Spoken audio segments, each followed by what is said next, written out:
So hi, my name is Tatiana Zerjal and I'm the co-coordinator of GEroNIMO, together with Frédéric Pitel, and both of us come from INRAE in France. So GEroNIMO stands for Genome and Epigenome Enabling Breeding in Monogastrics. It's a project from the European Horizon 2020 program, started in June 2021 and will finish in May 2026. So most of the things I'm talking today are still to come. So the major concept really that pushed us to build this project was, well, there are, as all of you know, many contemporary challenges. Just to mention a few of them: rapid growth population, environmental constraints, food security, and also a societal change in evaluating the environmental footprints of our activities. So it is indeed time to rethinking animal breeding and to move towards a more sustainable model.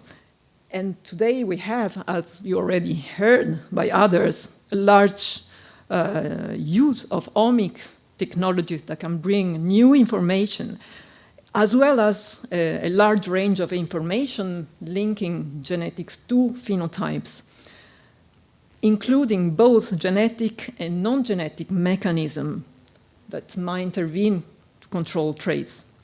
In GEroNIMO, because of course the aims are large, we tackle several different types of traits, and I forget to mention we work as well on chicken and pigs.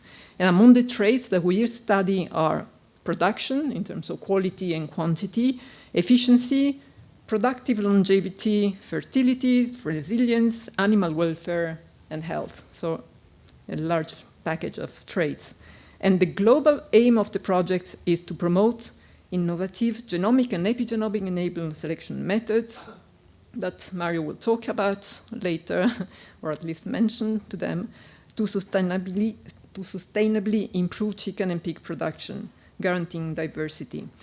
So the project is indeed in line with the European Green Deal, and more specifically with the farm-to-fork approach that's aimed to accelerate the transition to a sustainable food system, which should have reduced, well, neutral or positive environmental impact, should help to mitigate climate change and adapt to its impact, and reverse, or at least reduce, the loss of biodiversity. It is a large consortium, the one of GEroNIMO, with 21 partners from 11 countries. We have private companies that are a member of the consortium, professional associations, experts in innovation management, experts in project management, and of course a large range of academic experts from 12 different universities or research institutes. And the project is organized in 8 work packages. I'm not going to describe all of them in 10 minutes. Just very briefly, work package 1, genetic and epigenetic study of the traits I mentioned earlier. Work package 2, more focused on environmental footprints in epigenetic changes. Work package 3, focused on genetic and epigenetic diversity. Work package 4, that is the building and improvement of breeding models, and work package 5 that deal with societies or rethinking breeding through genomic innovations. Really, to try to summarize the main objectives of the projects, well, of course, we started with the idea that, well, with the knowledge that phenotypes are indeed under the influence of the environment, so through as well epigenetic modification that affect gene regulation, that affect phenotypes, and of course the large genetic component through genetic variants that affect gene regulation. And really one of the main objects, what we see in work package 1 and work package 2 of the project, is identify underlying biological mechanism affecting trait variation.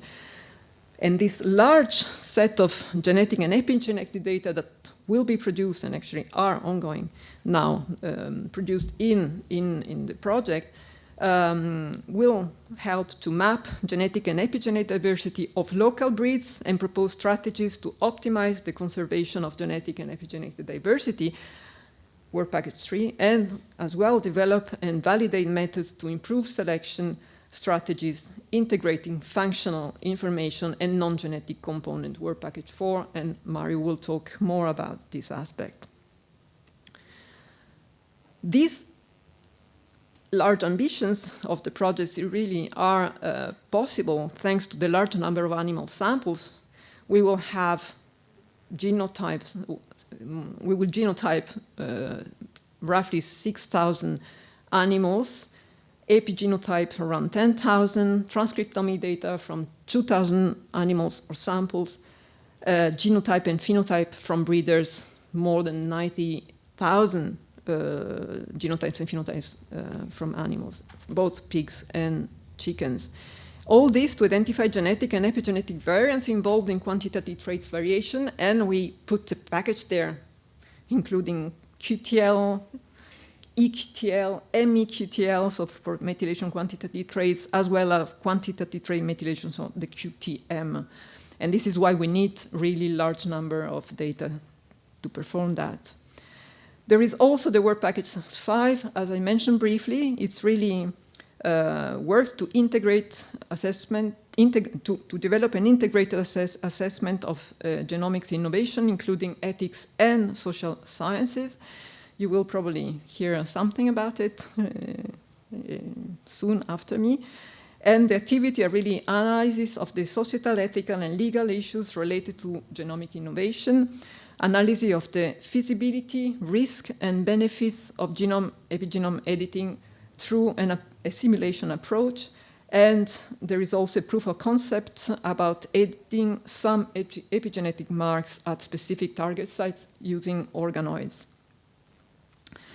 The expected impact of the project, so implement high-throughput, non-destructive, low-cost phenotyping, implement a genome-wide, cost-effective, non-species-specific tool to perform parallel genotyping and epigenotyping, so DNA methylation, on a large number of individuals, and we use for this the GBS-MEDIP technology. Identify biomarkers for early prediction of male reproductive quality in pig and detrimental behavior in chicken. Propose a set of options for conservation of genetic diversity among and within breeds. Contribute to a better societal understanding of how breeding can improve animal welfare, feed the world, and improve agriculture production. Develop epigenetic toolboxes to identify whether animals have been exposed to detrimental conditions throughout their life or production period, and reinforce knowledge on genetics and epigenetics mechanism underlying trait variability. And looking at innovation capacity, of course, this huge amount of data that we are expect from this project concerning genetic and epigenetics, we hope will bring better knowledge on the correlation existing about epigenetic marks, phenotype, and environmental adaptation. It will help to really understand and study epigenetic programming. We'll propose new models for genetic selection.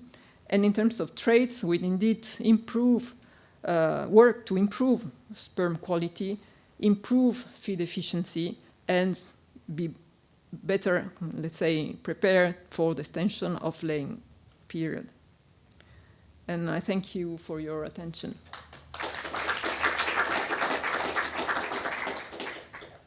Any question? Yes. You mentioned that you're going to genotype 6,000 animals. At what level do you genotype? So with the GBS-MEDIP, we can obtain both genotypes, so sequences of small fragments. So that will be one source, and then there will be the 50K chip for several thousands of animals, and the 10K for some other animals to characterize the genetic diversity in local breeds.